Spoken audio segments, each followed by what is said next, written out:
Bonsoir, bonjour, je ne sais pas à quelle heure vous verrez cette vidéo, à toutes. J'espère que votre réunion se passe bien. J'ai cru comprendre qu'elle était dans un lieu bien sympathique, d'après ce que Anne-Marie m'a écrit. Et elle m'a demandé de faire une petite vidéo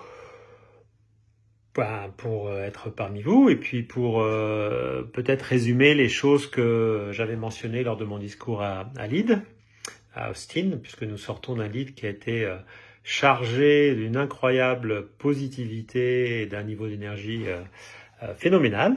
Donc c'est exactement ce que je vais faire. Et c'est sympa de pouvoir le faire en français, puisque j'ai ça l'habitude maintenant de parler principalement en anglais avec un accent déplorable.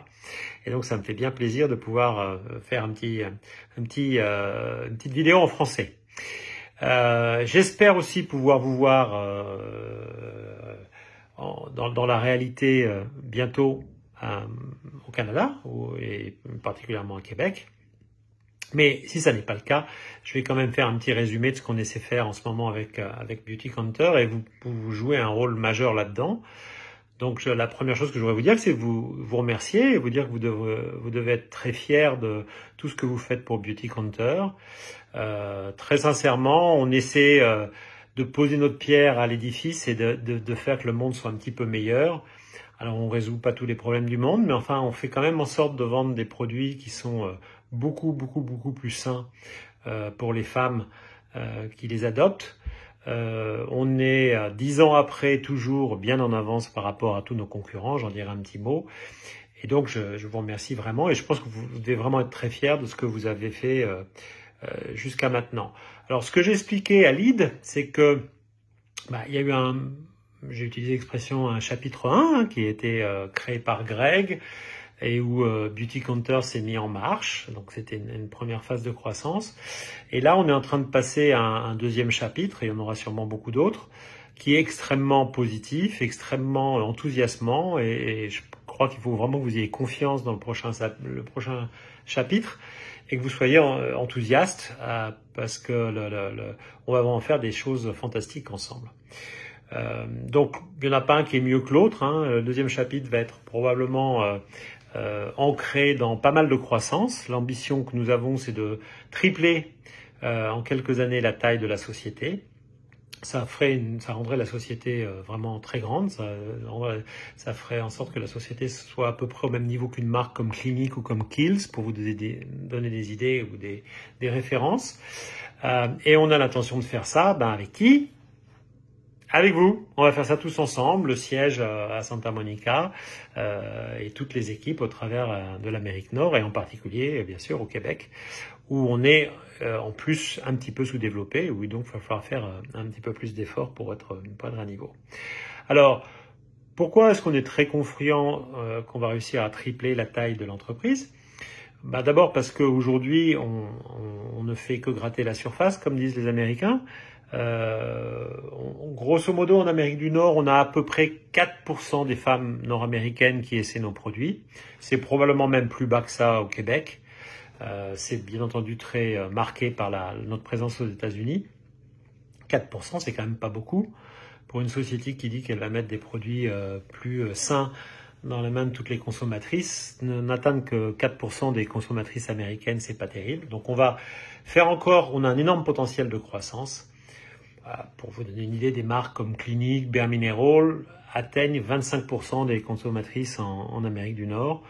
Moi, mon ambition, ce serait qu'on ait au moins 15% des consommatrices nord-américaines, donc c'est 3 fois la taille d'aujourd'hui, très facilement. Deuxièmement, aujourd'hui, d'un point de vue catégorie, on vend principalement des produits de soins de la peau. On peut vendre bien sûr des cosmétiques, du make-up. On peut vendre soin des cheveux, on peut vendre d'autres catégories. Il y a beaucoup d'autres catégories dans la beauté. On a l'intention de bien faire ça. Et donc, même si je ne suis pas censé le dire, vous pouvez être prête à voir arriver d'autres catégories avec la stricte rigueur de Beauty Counter. Et donc, ce sera bien entendu une énorme source de croissance. Nous vendons aujourd'hui au travers de 45 000 femmes qui, comme vous, font la promotion de la mission et des produits Beauty Counter. C'est très peu, enfin c'est beaucoup, mais c'est aussi très peu comparé à tous nos concurrents. Mon ambition, c'est qu'on ait au moins 200 000 Beauty Consultants dans les années qui viennent. Donc, multiplié par 4. Et dans le cas du Québec, peut-être même plus que ça, parce qu'on n'est pas très développé pour l'instant au Québec. Donc vous voyez, il y a toutes les raisons, tout fait que l'ambition de croissance que nous avons est réaliste et qu'on n'a pas, on n'a pas des rêves qui sont sur la Lune ou non atteignables. Ce chapitre 2, on a un nouvel actionnaire, une très très grosse société de private equity qui s'appelle Carlyle, qui a investi, qui est devenu l'actionnaire principal de Beautycounter. C'est une chose excellente. Ce sont des gens qui connaissent très très bien Beautycounter, la beauté, qui aiment l'histoire de notre société, qui franchement ont beaucoup de ressources et qui veulent gagner de l'argent. Donc ils vont nous aider à atteindre nos objectifs et c'est une très bonne chose. On a aussi des équipes qui se sont enrichies à Santa Monica. On a une nouvelle directrice du marketing. On a une nouvelle Chief Commercial Officer, Cara Trotzdel, qui est exceptionnelle et qui n'est pas du tout dans l'émotion ou le drame, mais qui est complètement dans le solide et le fait d'apporter des réponses aux questions que vous posez et de répondre à vos besoins. Donc on a vraiment tout se présente sous les meilleurs auspices. La dernière chose que je voudrais dire, c'est que les fondamentaux du chapitre 1 resteront vrais pour le chapitre 2. Ces fondamentaux, c'est aucune exception et très intransigeant sur la safety. Imagine comment les produits sont sains de nos produits. On est ancré dans le clean beauty. Il n'y a pas vraiment de terme en français. On peut enlever la beauté propre, mais ça ne dit pas vraiment ce que ça veut dire. On est extrêmement strict sur l'approvisionnement de nos produits et on a plusieurs sources d'approvisionnement d'ingrédients à risque qui sont sécurisés par nos soins.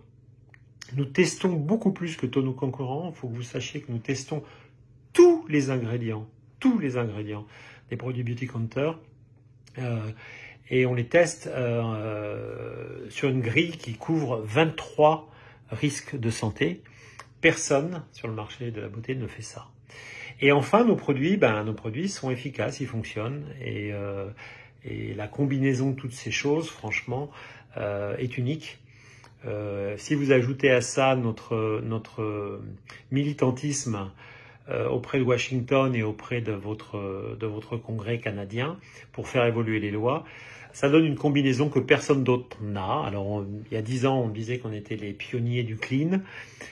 Aujourd'hui, on est beaucoup plus que ça et on est toujours bien en avance par rapport à tous nos concurrents. Et moi, je suis extrêmement fier d'avoir rejoint et de vous avoir rejoint à Beautycounter. Voilà en cours l'histoire. On a un projet qui est fascinant. C'est vous qui allez être les moteurs de ce projet. On va devoir faire ça tous ensemble. Alors moi j'ai des thèmes en anglais, c'est Trust, Transparency and Team. Mais c'est vraiment, donc ça fonctionne bien parce que c'est 3T. En français c'est pas 3T. Mais il faut qu'on travaille en équipe, il faut qu'on travaille de façon transparente, il faut qu'on travaille en confiance. Il y a des choses qui vont pas aller par-ci, par-là. Je sais que malheureusement, vous n'avez quasiment aucun élément en français. Ben oui, on va devoir résoudre ça. On a beaucoup de choses à résoudre aussi, vous savez, sur l'anglais, sur ce qu'on fait aux États-Unis. Donc, on a mis des priorités en place. Mais le prochain chapitre va être fascinant. C'est vous qui en êtes le moteur. Et puis, je serai ravi de vous rencontrer et qu'on fasse tout ça ensemble. Voilà, je vous souhaite une excellente réunion. Encore une fois, je serai ravi de vous rencontrer si j'en ai l'opportunité lorsqu'on fera un événement au Québec, à Lille, à Santa Monica ou virtuellement sur les calls. Et puis, je vous souhaite la meilleure des réunions. À bientôt!